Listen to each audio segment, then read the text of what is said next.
कच्च्या तेलाच्या चढ उतारामुळे भारतात इंधनाचे दर स्थिर राहतील, इंडियन ऑइलच्या अध्यक्षांचा निर्णय.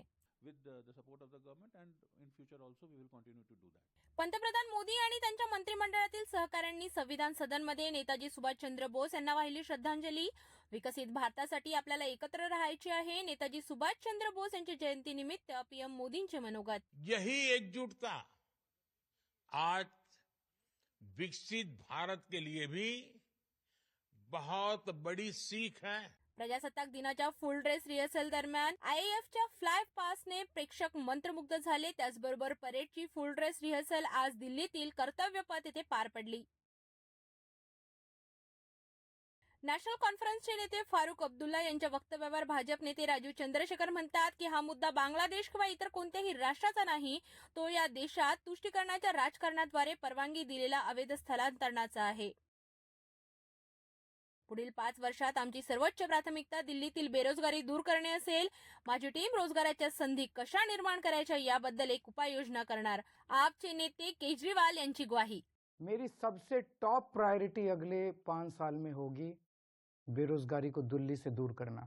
बेकायदेशीर बांगलादेशी स्थलांतरणाच्या मुद्द्यावर महाराष्ट्राचे उपमुख्यमंत्री अजित पवार म्हणतात, देशाच्या अनेक भागांमध्ये विशेषतः मुंबई, पुणे, कोलकाता आणि दिल्लीत हा मुद्दा वाढला आहे.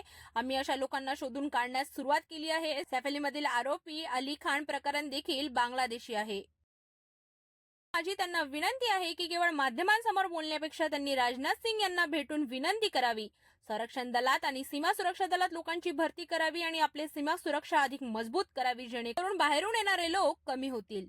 बॉर्डर सिक्योरिटी वो जरा स्ट्रांग करो, उसी के बाद मुझे लगता है कि ये जो बाहर से लोग आ रहे हैं वो जरा कम हो जाएंगे. राष्ट्रवादी एसपी अध्यक्ष शरद पवार आणि उपमुख्यमंत्री अजित पवार दिसले एका मंचावर. पुण्यातील वसंतदादा शुगर इन्स्टिट्यूटच्या वार्षिक सर्वसाधारण सभेत राष्ट्रवादी एसपी अध्यक्ष शरद पवार आणि उपमुख्यमंत्री अजित पवार यांनी मंच सामायिक केला. शिवसेना उभाटाचे खासदार संजय राऊत म्हणतात, बाळासाहेब ठाकरेंना भारतरत्न पुरस्काराने सन्मानित करण्यात यावे. एकनाथ शिंदे आणि देवेंद्र फडणवीस यांच्यासारखे लोक बाळासाहेब ठाकरेंना ट्विटवर श्रद्धांजली वाहतात, तर तो सर्वात मोठा ढोंगीपणा आहे. एकनाथ शिंदे जैसे, देवेंद्र फडणवीस जैसे लोग उनके सम्मान की बात करते हैं, वो ढोंग कर रहे हैं.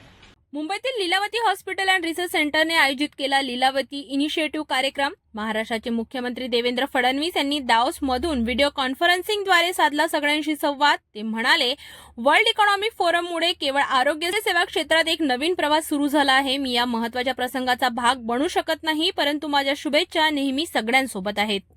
I am unable to be a part of this momentous occasion, but my best wishes are always with you.